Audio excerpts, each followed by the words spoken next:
Let's start with our first news. Joe Lopez, Volkanovski's coach, confirms Movsar Evov is most likely next for the featherweight title and says it is the right decision. He adds he would be happy if Volkanovski retired now and left on top, though the champion still carries the same hunger and motivation from early days. That drive made him one of the greatest featherweights ever. Lopez says Volkanovski remains fully focused and determined to perform at the highest level, building a reputation for fairness and facing all deserving contenders. Movsar Evov remains undefeated and is widely seen as the rightful next challenger, though not everyone agrees. Just yesterday, Youssef Salal made controversial comments claiming Volkanovski only wants Movsar because he sees him as one-dimensional and an easier stylistic matchup. Salal even said Volkanovski is scared to fight him instead, a claim heavily criticized by fans. Coach Joe Lopez insists Movsar is the one that deserves the shot and has been waiting a long time. He believes Movsar should have had this opportunity before Diego Lopez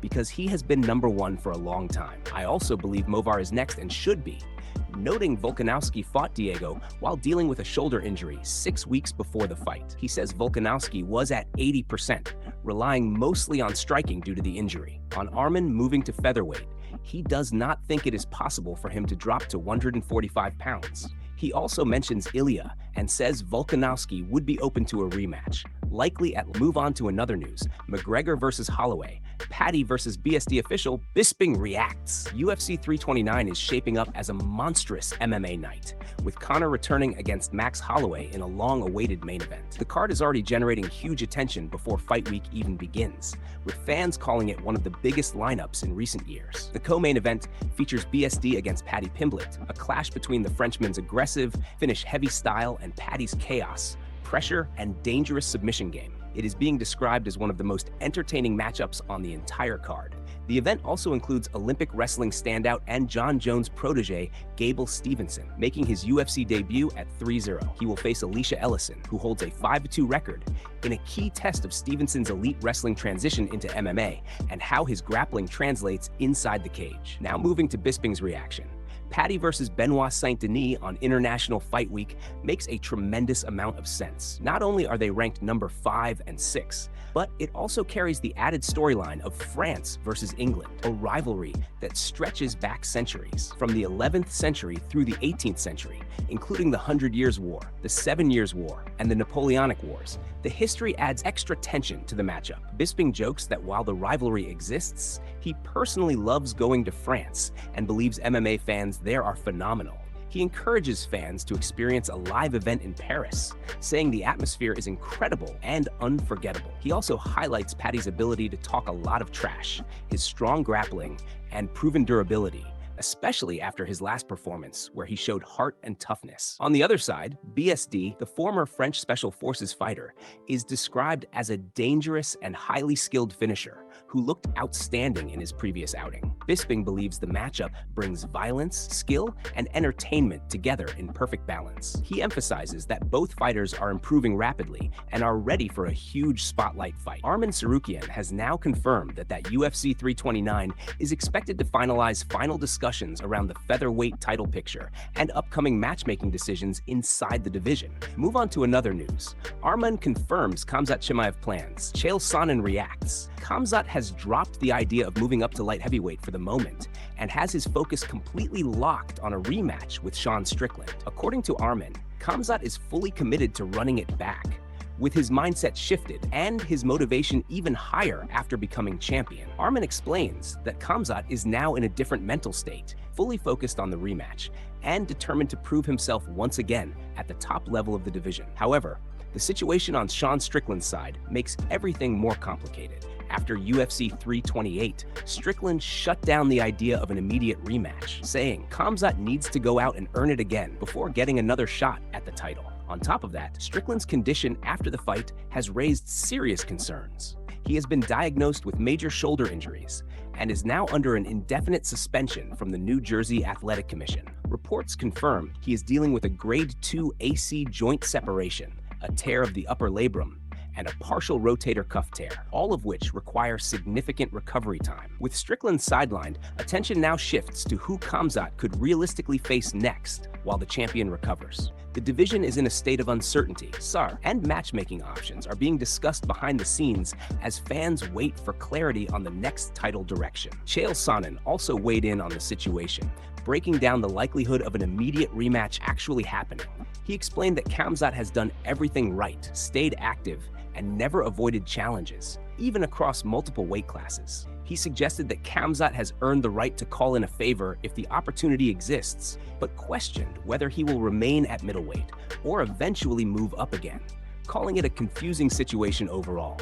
Sonnen also touched on the mental side of fighting, pointing out the reality of post-fight depression. He explained that both winners move on to another news. Jon Jones reunited with Rampage Jackson 15 years after their iconic fight as the two crossed paths at Saturday's MVP event, where Jones apologized to Rampage for injuring his knee during their 2011 bout. The moment began with warm greetings and laughter as both fighters acknowledged the history between them. Jones said it was good to see him again, while Rampage responded with respect and humor.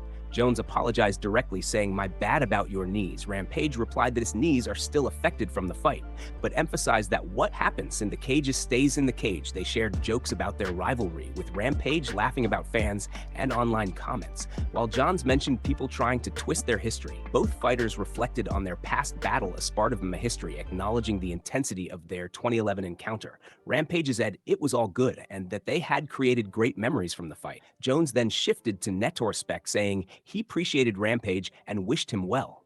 Rampage responded with humor about Japan and travel while joking with the crowd about his experiences. The conversation continued in a relaxed tone, with both fighters sharing laughter and light moments in front of fans. Jones again apologized briefly and Rampage accepted it calmly, saying everything is fine. They ended the encounter with a handshake and mutual respect, showing that their rivalry has evolved into friendship over time. The atmosphere at the event was filled with nostalgia as fans witnessed two legends reconnect after more than a decade and a half. Both men acknowledged the impact of their first fight on the eye. Our careers in the sport, Jones highlighted that competitive moments like that define my history, while Rampage agreed that it was one of the most memorable nights of his career. The exchange also showed how time can soften even the most intense rivalries in combat sports. Fans reacted positively to their union, praising both fighters for their sportsmanship and maturity. Jones closed the moment with appreciation for the fans, and Rampage, returning the respect the two fighters, then posed briefly for cameras before parting ways with smiles and mutual respect, marking a full circle moment in a history that fans will remember for years to come. As one of the most respectful reunion ever witnessed in combat sports history ever. Move on to another news. Charles Oliveira slams Nate Diaz following backlash in the MMA community after Diaz recently criticized Oliveira after his BMF title win over Max Holloway. Oliveira reshared a post containing harsh comments directed at Diaz, where it was claimed that a drunk homeless man can fight better than him, calling his performance embarrassing. The post also suggested that Oliveira's white belts could teach Diaz leg attacks, adding that he should never be mentioned again, claiming he would seriously hurt him in a real fight. It further stated that the BMF title is not just a belt, but a life commitment, while accusing Diaz of lacking focus and discipline. The message escalated by saying Diaz has no brain left, with claims that excessive weed use has affected him. Dylan Danis also joined the controversy, posting a mocking statement about Nate Diaz, describing him as a drunk uncle fighting at a barbecue and calling the situation absolutely embarrassing. Danis further commented on the fight outcome, saying Diaz would likely use the excuse that the fight ended by cut rather than a clean finish. The backlash has added more tension to ongoing debates around Diaz's recent performances and his legacy in combat sports, with fans and fighters divided over the criticism. Oliveira's supporters defended him, pointing to his accomplishments and status as a former champion, while Diaz's supporters argued that the comments were disrespectful and unnecessary. The situation continues to circulate across social media platforms, fueling heated discussions among MMA fans worldwide as opinions remains sharply divided on both fighters and their recent careers. The debate continues to intensify as clips of the exchanges spread rapidly online, generating thousands of reactions from fans, fighters, and analysts who continue to weigh in on the heated rivalry between both sides, with some calling their remarks justified, while others label them disrespectful and unnecessary for the sport of MMA. Overall, the situation highlights the growing growing influence of social media drama, modern combat sports where fighters and personalities often engage in verbal wars outside the cage, creating even more anticipation for potential future matchups and storylines that continue to capture global attention as the world reacts to every new controversy unfolding across the sport. The conversation shows no signs of slowing down anytime soon as fighters and fans remain deeply engaged in the ongoing discussions surrounding Nate Diaz controversy. Move on to another news. Nate Diaz versus Mike Perry. Diaz calls for a rematch ASAP after suffering a brutal stoppage loss in the co-main event. Mike Perry dished out massive damage, bloodied and battered Diaz across 2 rounds before the fight was stopped due to severe and gruesome cuts. Speaking at the post-fight press conference, Diaz reacted to the loss and immediately pushed for an instant rematch.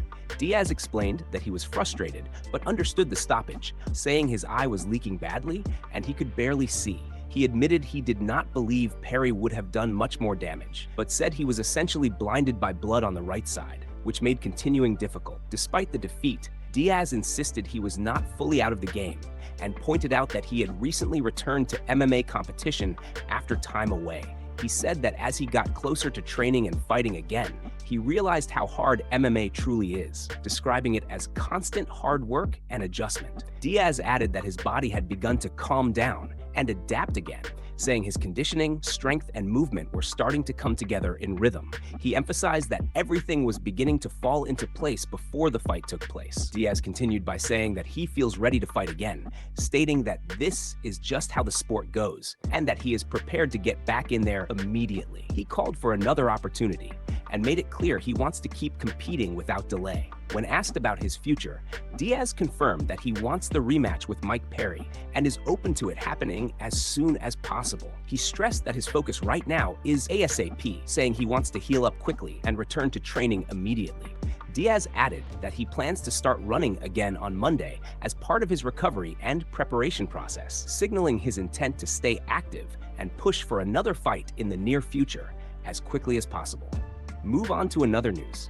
Dana White announces massive fights for UFC 329. McGregor, who hasn't fought since suffering a broken leg in his trilogy bout with Dustin Poirier at UFC 264 in July 2021, will return in a rematch against Max Holloway in the UFC 329 main event on July 11th at T-Mobile Arena in Las Vegas. The bout is scheduled for 5 rounds at welterweight. Dana White announced the highly anticipated rematch along with several other notable fights, including Paddy Pimblett versus Benoit Saint-Denis, Gable Stevenson versus Elisha Ellison, Corey Sandhagen versus Mario Bautista, and more. Going to break the International Fight Week card for you. Stevenson versus Ellison, Royval versus Kavanaugh, Sandhagen versus Bautista, Benoit Saint-Denis versus Paddy Pimblett, July 11th, International Fight Week. And the main event, Max Holloway versus Conor. There you have it. It's going to be a hell of a summer. Following the announcement, McGregor sent a message to Holloway. "You're going to put respect on my mother name," followed up with, "I'm going to son you child again." There's been heavy discussion on social media after the UFC appeared to announce McGregor versus fans erupted online as confusion spread about the official fight announcements, with many debating the legitimacy of the UFC 329 lineup and questioning whether the event is finalized. Social media platforms lit up with reactions, breakdowns, and speculation regarding how the card could reshape the division landscape and impact future title contenders across multiple weight classes. Analysts pointed out that the event is one of the most stacked International Fight Week cards in recent memory, highlighting the depth from top to bottom across all matchups. Some critics also raised concerns about fighter timing, injuries, and the realism of scheduling such high-profile bouts all on the same card. Despite that, anticipation continues to build as fans look forward to what is being described as one of the biggest events of the year in MMA. Promoters are now expected to finalize